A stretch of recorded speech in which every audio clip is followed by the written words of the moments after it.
नमस्कार दोस्तों, स्वागत है आप सबका फिर से एक नई वीडियो में जिसमें हम आसाम राइफल्स की तरफ से जो रिक्रूटमेंट जारी की गई हैं for the meritorious sports persons वो हम देखेंगे और कैसे आप उसमें अप्लाई कर सकते हैं और क्या क्या इंपॉर्टेंट डिटेल्स हैं जो आपको जानना चाहिए वो हम इस वीडियो में डिस्कस करेंगे।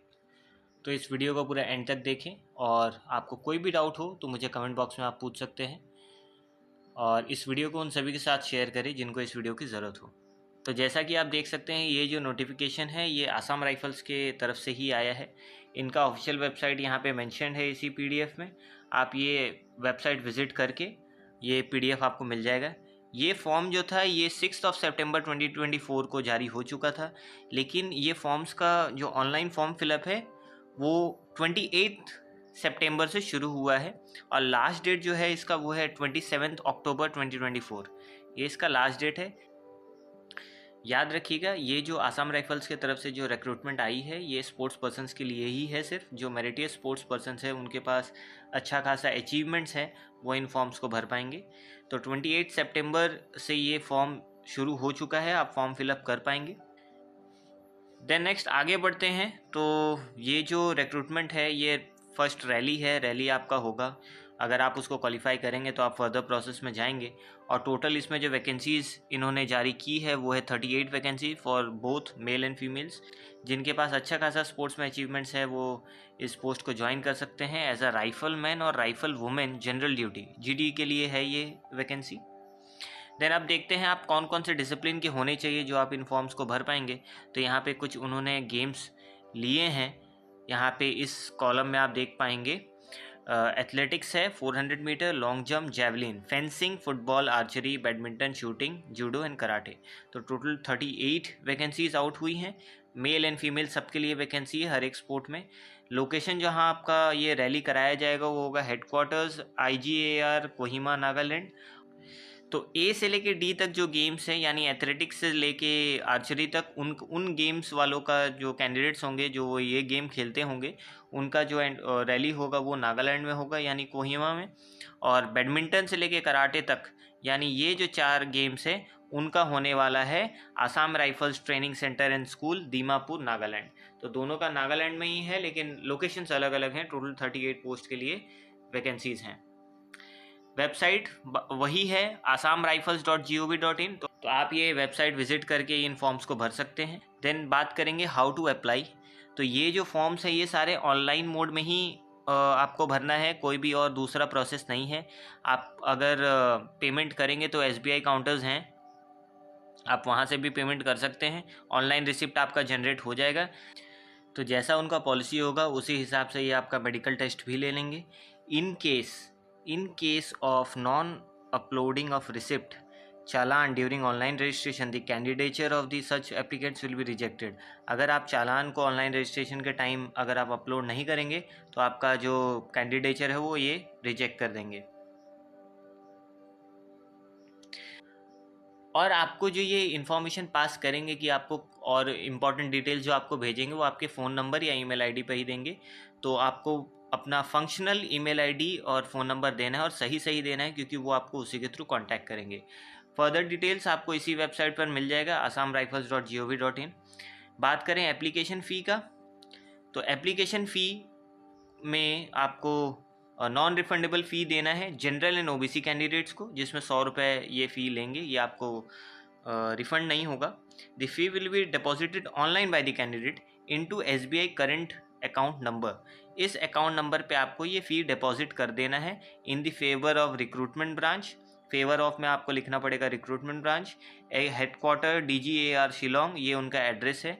And payable eight SBI HQ DGAR light core branch, IFSC code ये है। तो आप जब अपना पेमेंट करें तो एकदम सही से भरें, अच्छे से भरें। और SC STs के लिए या फीमेल कैंडिडेट्स के लिए कोई भी फ़ी नहीं है।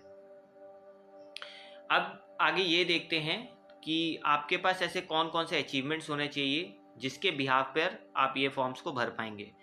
तो एलिजिबिलिटी कंडीशंस आप यहाँ चेक कर सकते हैं। तो यहाँ पे rifle man and women general duty के लिए जो है पोस्ट उसमें 18 to 23 ईयर्स होने चाहिए।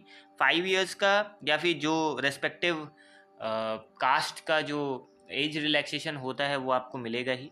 देन आपके पास मेट्रिकुलेशन होना चाहिए और आपके पास players who have participated in any international competition, आप किसी भी इंटरनेशनल कंपटीशन में अगर आपने पार्टिसिपेट किया है, national competitions, inter university tournaments, national sports games for schools, Khelo India university games, Khelo India youth games, Khelo India winter games and Khelo India para games, अगर आपने इन टूर्नामेंट्स में से किसी में भी अगर आपने पार्टिसिपेट किया है तो आप इन फॉर्म्स को भर सकेंगे।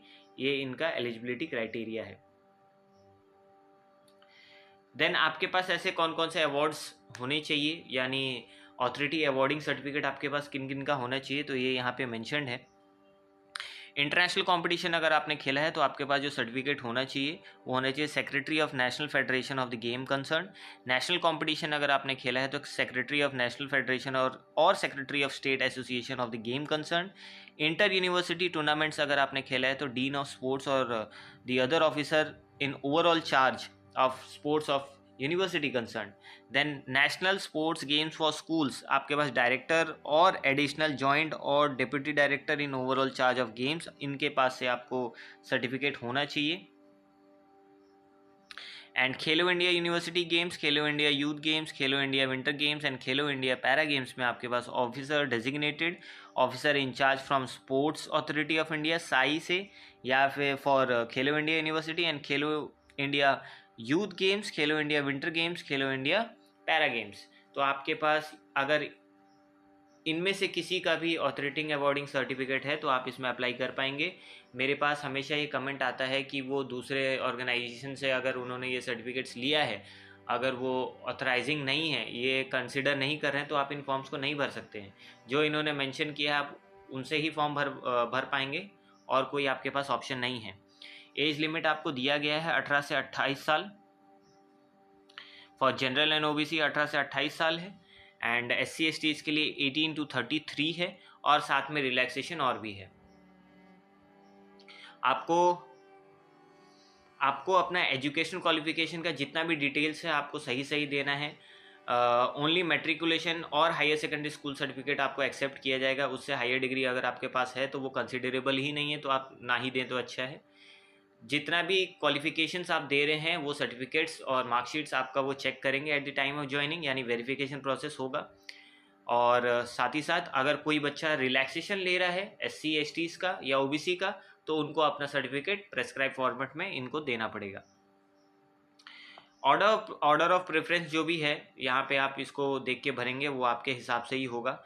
सिलेक्शन प्रोसेस जो है वो कुछ स्टेजेस में कराया जाएगा, यानी आपका तो सबसे पहले ट्रायल्स होगा, रैली होगा, उसमें जो बच्चे बचेंगे वो आगे जाएंगे, और आपका कैंडिडेट का जो वेरिफिकेशन होगा उसमें आपको अपना ID प्रूफ लेके जाना है, वोटर कार्ड, ड्राइविंग लाइसेंस, आधार कार्ड, तभी आप रैली के साइट पर पहुंच पाएंगे अपना ID दिखा के, नहीं तो आपको अंदर जाने नहीं देंगे। इनिशियल डॉक्यूमेंटेशन जो आपको करना है, all candidates have to undergo documentation in which candidates will have to produce all original documents. आपको अपना ओरिजिनल डॉक्यूमेंट्स देना है, जैसे सर्टिफिकेट्स पर्टेनिंग टू एज, जिसमें आपका एज मेंशन हो, कास्ट आपका अगर आप दे रहे हैं एज रिलैक्सेशन के लिए तो आपको कास्ट सर्टिफिकेट देना है, sports and domicile permanent resident certificate PRC, आपको ये सारे डॉक्यूमेंट्स देने हैं। इससे एडिशनल डॉक्यूमेंट्स और कुछ भी नहीं लगेंगे, जो भी मेंशन किया है आप वो अपना डॉक्यूमेंट्स रेडी कर लें। एंड जिनका ये डॉक्यूमेंटेशन सही लगेगा, वेरिफिकेशन सही होगा, तो उनको आगे फिजिकल स्टैंडर्ड टेस्ट या फील्ड ट्रायल में भेजा जाएगा। याद रखिएगा ये आपके रैली से पहले का प्रोसेस है, अगर आप इसमें कुछ भी गलती करते हैं तो आपका रैली कैंसिल कर दिया जाएगा, वो आपको वहीं से वापस भेज देंगे। तो ये सारी बातें थी आसाम राइफल्स के रिक्रूटमेंट से रिलेटेड। अगर आपको कोई भी डाउट होता है तो आप मुझे कमेंट बॉक्स में पूछ सकते हैं, और चैनल से बने रहे, चैनल को ज़रूर सब्सक्राइब करें, क्योंकि हम रेगुलर अपडेट्स देते ही रहते हैं फिजिकल एजुकेशन से रिलेटेड वैकेंसीज़ पर। और अगर आपने हमारे चैनल पर पहले की वीडियोस नहीं देखी है तो इन वीडियोस को ज़रूर जाकर देख लें, क्योंकि हमने बहुत सारी वैकेंसीज़ के बारे में डिस्कशन किया है। आई होप मैंने सारे डिटेल्स कवर कर लिए हैं, और चैनल को ज़रूर सब्सक्राइब कर लें। Thank you so much for watching, prepare well and all the best.